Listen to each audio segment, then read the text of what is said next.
So right on this video, I want to take you through kind of my steps of taking my bike to the shop and how you can actually improve setting up your bike so that you get the most out of taking your bike to the shop. So let's get into it.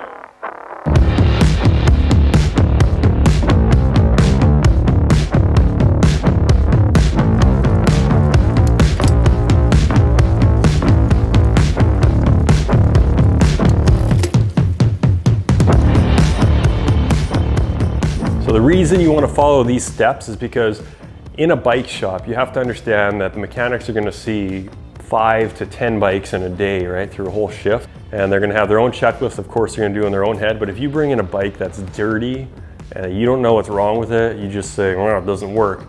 That mechanic now has to take time away from tuning your bike to figure out what's wrong, to wash your bike. Where if you can take those easy things and do them before you take it to the mechanic, it's going to make sure the mechanic can focus his specialty tools and his specialty skills on your bike. So it's going to save the mechanic a ton of time. They're going to appreciate that your bike is coming in clean. I cannot tell you how important that is as a mechanic. They know you're going to appreciate it, and they're going to work hard to make sure that you get the bike back in the best condition it can be. So if you're wondering when you need to take your bike to the shop, basically that comes down to what tools you have at home and the mechanical ability you have personally. If you're an amateur mechanic like I am, you can do a lot on your bike. But if you're new to mountain biking or road biking, what you want to do is make sure you're taking to the shop when you don't feel comfortable working on your bike. Working on your bike by yourself is very dangerous because there's lots of things that can go wrong and you're moving pretty quick on the bike and you don't want anything to fall off or do anything like that. So do your research or take it to a shop. In my case right now, I'm going to take it to the shop because I need the suspension worked on,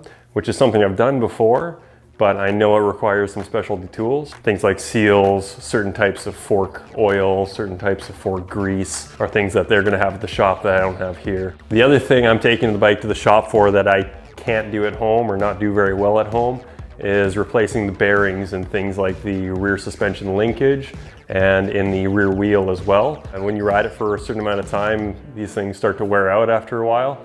So being on top of that and make sure you get those replaced will keep your bike running as new. So that's what I want to do, is make sure they can inspect them properly and tell me whether or not I need to replace those bearings, which I'm pretty sure I do. And they also have something called a bearing press, which is a very expensive tool that I don't want to buy for my garage here, that actually presses in the bearing with equal weight or equal pressure on both sides so that it fits snugly in there.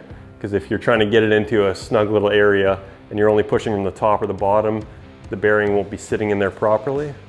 And if it's not sitting in there properly, when you go out to ride, it's just gonna wear poorly in a best case scenario. In a worst case scenario, it'll pop out or just fail completely. So you wanna make sure professionals doing that. So that's the other thing I really want them to look at. So what are the steps I go through when I take my bike to the shop? The first thing I'll do is I will wash it completely. So I made a video on that. You can walk through how I wash it or see some other YouTubers, how they wash their bikes. But washing it completely will not only help out the shop, but it helps me find out if there's any linkage damage, cracks, severe scratches, anything like that that you couldn't see if it was all muddy, right? So washing it first of all. And then what I'll do is, while it's super clean, I'll take it out for a nice ride and I'll be listening. A good running bike's gonna be silent if the guy that's gonna be taking the bike to the mechanic, and they're gonna have a work order that they use. Generally all shops do. And with that work order, they're gonna translate my notes into what they know the mechanic's gonna understand, right? So for me, I've worked in a shop, I have a general idea what they're gonna be looking for, but for maybe somebody out there that hasn't had any mechanical experience, just having those noises and putting it in your own words that you understand, they'll be able to translate that into the work order. So once that happens, the mechanic's gonna be able to have this nice list to start off with, right? He's gonna punch out everything that needs to be done on the bike, and then he's gonna go through that list, and he's gonna go through and he's gonna say, all right, what did this guy mention about his bike? So I mentioned the derailleur hanger might be a little bent, so it wasn't shifting quite properly. I think I fixed that using a crescent wrench, but they do have a special tool they can use if needed. The bearings in the rear suspension, like I talked about, the bearings on the rear wheel, and then the fork and rear suspension seals need to be serviced. The other thing is a tool I should have, but it's called a chain checker. So it checks the amount of wear on the chain. So basically with the chain, as you ride it and ride through hundreds and hundreds of kilometers, that chain's gonna stretch a little bit, and it's not gonna be by much. It's gonna be like 0.5 to 1% before you really have to start changing it. but they're gonna know based on the drivetrain you have if that chain needs to be replaced, and if the chain needs to be replaced, the cassette generally needs to be replaced at the same time, and they're also gonna look at the pulley wheels. So they're gonna take a look at that whole drivetrain and make sure it's running as smooth as possible for you. Right on, so the bike's clean. I've taken it for a ride. I know what I need to have done on the bike generally. So I've made my list, I'm gonna bring that with me. I've also made a little list of things I'd like to pick up at the bike shop to be as efficient as possible, and I'm gonna get this thing down to my local bike shop, which is Swicked, and hand it over to them, and yeah, I'll bring you with me and see how that goes.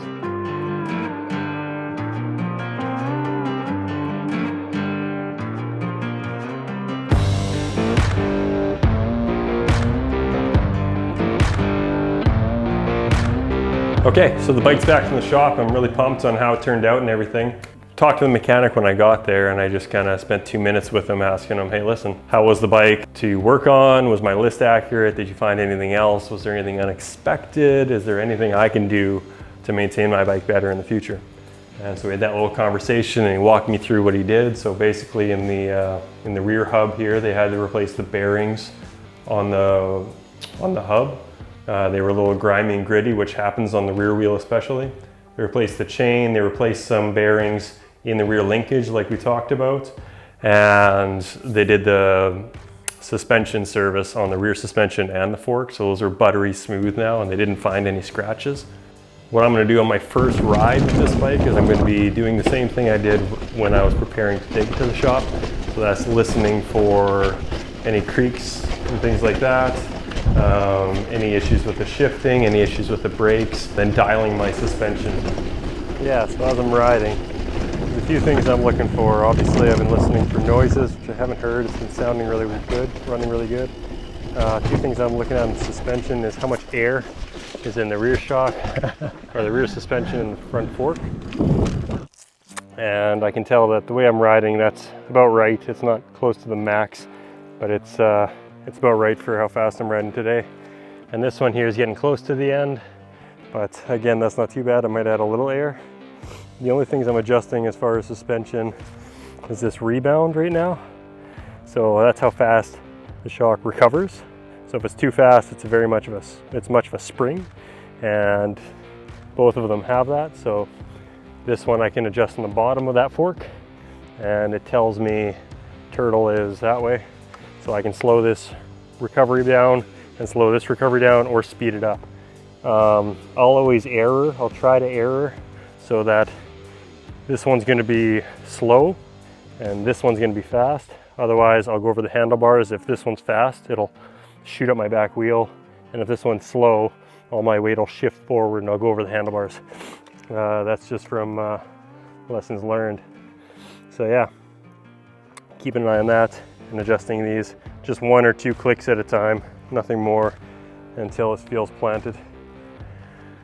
I started off at the top, and it was a really technical section I didn't think was going to be technical in upper climax, and they were way off. So I was getting bucked on the back, and the front wasn't rebounding fast enough, so I just couldn't do it at all, and I didn't know how to fix it. So I found kind of a nice rocky, rooty run where I could adjust it as I was going down and get a feel for it. So it's in a good spot now.